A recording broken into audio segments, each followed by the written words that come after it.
سوات کے مختلف علاقوں میں زلزلے کے دوران بھگدڑ مچنے اور دیواریں گرنے سمیت مختلف واقعات میں 3 افراد جاں بحق اور 120 سے زائد زخمی ہو گئے۔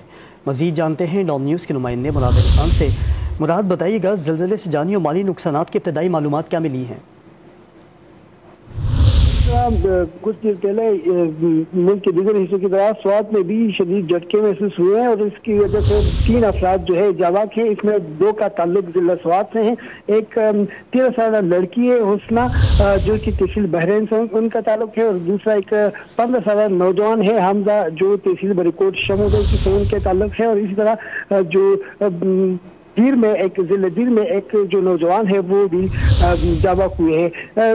تو اس سے جو زیادہ تقریباً 120 سے زائد جو زخمی ہے وہ اس وقت سیدی شریف اسپتال میں موجود ہے، اور سیدی شریف اسپتال کے ترجمات کے مطابق تقریباً درجنوں خواتین جو ہے وہ اب بھی لا رہے ہیں اور بے ہوشی کے حالات میں اس وقت بھی سیدی شریف اسپتال منتقل کیا جا رہا ہے۔ زلزلے کی شدت کافی زیادہ تھا اور دورانیہ بھی زیادہ تھا، تو اس کی وجہ سے جو خصوصاً خواتین اور بچے جو تھے وہ بھاگ رہے تھے، باہر میدانوں اور گراؤنڈوں میں منتقل ہو رہے تھے، تو اسی دوران زیادہ تر جو ہے خواتین اور بچے جو ہے وہ زخمی ہوئے، اور زخمیوں میں جو زیادہ تعداد ہے وہ بھی خواتین اور بچوں کی ہے۔ اس طرح دیوار گرنے سے جو ہے ایک شخص جاں بحق ہوئے، اور جو دیگر اضلاع ہے ضلع بنیر، ضلع شانگلہ، ضلع دیر، وہاں پر بھی کافی زیادہ زخمی ہے، اور اس جو شدید زخمی ہے ان کو بھی جو سیدی شریف اسپتال ہے وہاں پر منتقل کیا جا رہا ہے۔ جی مراد علی خان، بہت شکریہ آپ کا۔